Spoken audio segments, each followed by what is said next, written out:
Eu morava próximo à igreja de São Bernardo. Minha família não conhecia a mensagem adventista.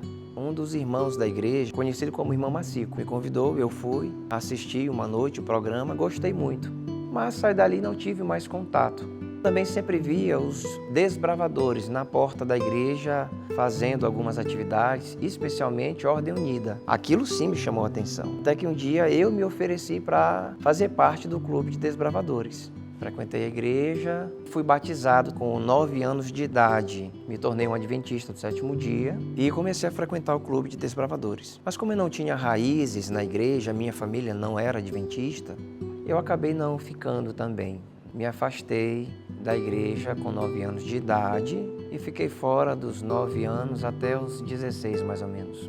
Depois retornei. Quando eu retornei, comecei a frequentar agora a sociedade de jovens da igreja, participei de alguns eventos, mas o evento que me marcou foi esse do Acampijá, em Bacabal, que teve o acidente com a filha do Vicente e teve também a mensagem com o pastor Ivaí Araújo, que tocou o meu coração, fez eu aceitar o chamado para o sagrado ministério.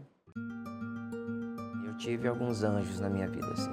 Em especial um homem chamado pastor Leonardo Pires. Eu falei com ele, gosta de estudar teologia. Só que tem um problema, eu não tinha nem o ensino médio. Então ele falou, olha, eu vou ver o que eu posso fazer. Não passou nem uma semana, ele chegou, olha, eu estou com a possibilidade de conseguir uma bolsa de estudos para você. Eu comecei a correr atrás, fiz um supletivo e corri para o internato. Aí lá foi uma bênção. Eu vou completar no final deste ano 10 anos. 10 anos de ministério. Eu estava trabalhando na cidade de Codó, no Maranhão. Eu era pastor naquela cidade e estava apreensivo como todos os seres humanos no mundo inteiro. Foi uma pandemia, foi mundial, mas confiante de que Deus estava guiando a minha vida. Por ser pastor, eu tinha que estar envolvido com as pessoas, auxiliando os irmãos. E por ter tanto contato com as pessoas, acabei também contraindo a Covid-19. Tive 100% de comprometimento dos pulmões. Nesse período, Deus colocou 2 anjos da igreja de São Bernardo para estarem comigo. O primeiro foi o meu amigo Adenilson. Ele aparecia lá para estar comigo, para orar comigo, para me dar a mão. Foi um momento realmente bem delicado e ele estava lá, como um bom amigo. Passei 17 dias entubado. Quando eu estive entubado, a minha esposa falou que os médicos chamaram meu concunhado, o Joilson, e disseram para ele que o meu caso era crítico, o meu quadro era praticamente irreversível. Eles já tinham tentado tudo o que a medicina oferecia naquele momento. Conversou com a minha esposa, com a Rainara, e ela disse para mim que saiu daquela conversa no hospital e foi para a Praça Maria Aragão.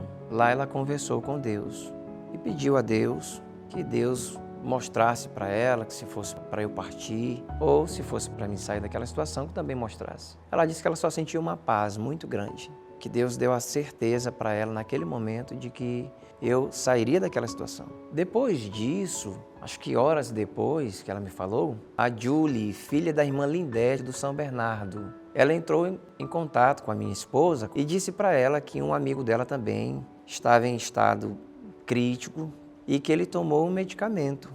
Depois desse medicamento, ele começou a reagir e, graças a Deus, ele saiu da intubação e se recuperou.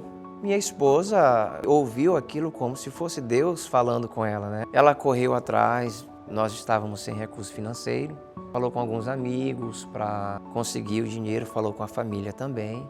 Graças a Deus, ela conseguiu o recurso. Compramos o remédio, foi bem caro, custou quase R$10.000. Aplicou o remédio e, graças a Deus, acordei. Eu saí da situação que eu me encontrava, comecei a reagir, os meus índices melhoraram, consegui me recuperar. Ou seja, eu atribuo a Deus por ter estado comigo em toda aquela situação e por ter, de certa forma, colocado anjos que, para mim, vieram da igreja de São Bernardo. A minha família, depois do ocorrido, cresceu. A minha esposa não podia ter filhos, o milagre aconteceu. Nós conseguimos 2 meninos, 2 bênçãos, que é o Luiz Miguel e o Luiz Guilherme. Fizemos um pacto com Deus de dedicarmos nosso tempo, nossos recursos e nosso talento, se preciso for, para avançar na pregação do Evangelho. Esse é outro ponto que me chamou sempre muito a atenção na igreja de São Bernardo.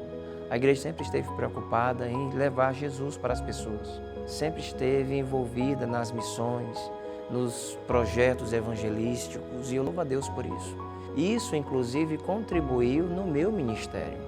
O senso de missão que hoje eu carrego no meu ministério, ele não nasceu no seminário, ele não nasceu quando eu comecei o meu trabalho como pastor.